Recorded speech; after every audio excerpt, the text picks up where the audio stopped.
Hi, my name is Alice, and today we're talking about the flat Earth debate. It's 2025, and believe it or not, there are still people who think the Earth is flat.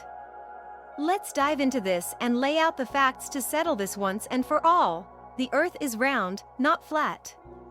We'll explore evidence from science, history, and common sense to clear up this misconception and help anyone still on the fence understand the reality of our planet. Let's get started. There are a number of reasons why scientists know that the Earth is round and not flat. It turns out that we can test many of these reasons out for ourselves, too. If the Earth was flat, we would be able to look out and see very far, assuming that there were no buildings in the way. We could see another city that's hundreds of miles away. Or a ship sailing out to sea. The boat would stay in view no matter how far out to sea it went.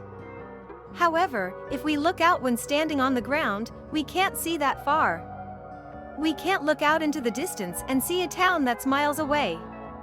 And a ship will slowly start to disappear from view as it gets farther away. This is because the Earth is round. Things in the distance are not visible because there is a curve to the landscape. One way to test this is to watch the sunset. Find a spot where you can see the sunset, and also have a place close by where you can safely move higher, such as a tree or building. Or even start laying down and then stand up. On the ground, the sun will eventually disappear beyond the horizon. When this happens, quickly go to your higher spot. From there, you'll be able to see the sun again for a brief time. You have probably seen that when the sun is out, it causes a shadow to form if it hits something. It turns out that we can use shadows as another piece of evidence that the Earth is round. If we were to place two identical sticks in the ground in two different places on Earth, we'd find that the length of their shadows differs. This is because the Earth is round, and so the way the sun hits each location will be a bit different. This also explains why the sun sets at different times in different locations. The sun is in a different position in relation to different locations. And so the timing of when it will lower in the sky and eventually disappear behind the horizon will change. This is also the reason that different parts of the world have different time zones. As one part of the world is facing the sun, another on the opposite side of the Earth is not. For example, the time in New York, United States is 12 hours different than the time in Beijing, China.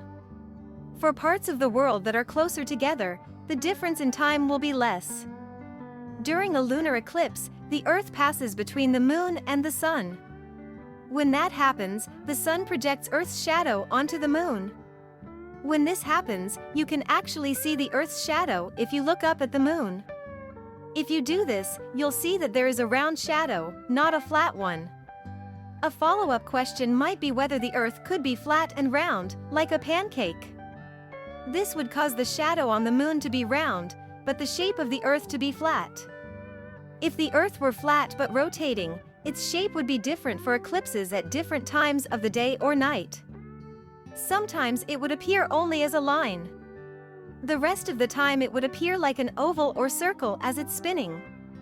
However, we know that the shadow the Earth casts on the moon during an eclipse has always been circular, regardless of time of day.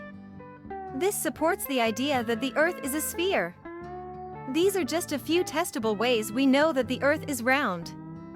Can you think of other ways that show the Earth is round and not flat? Please let us know what you think. Stay safe out there and see you in next video.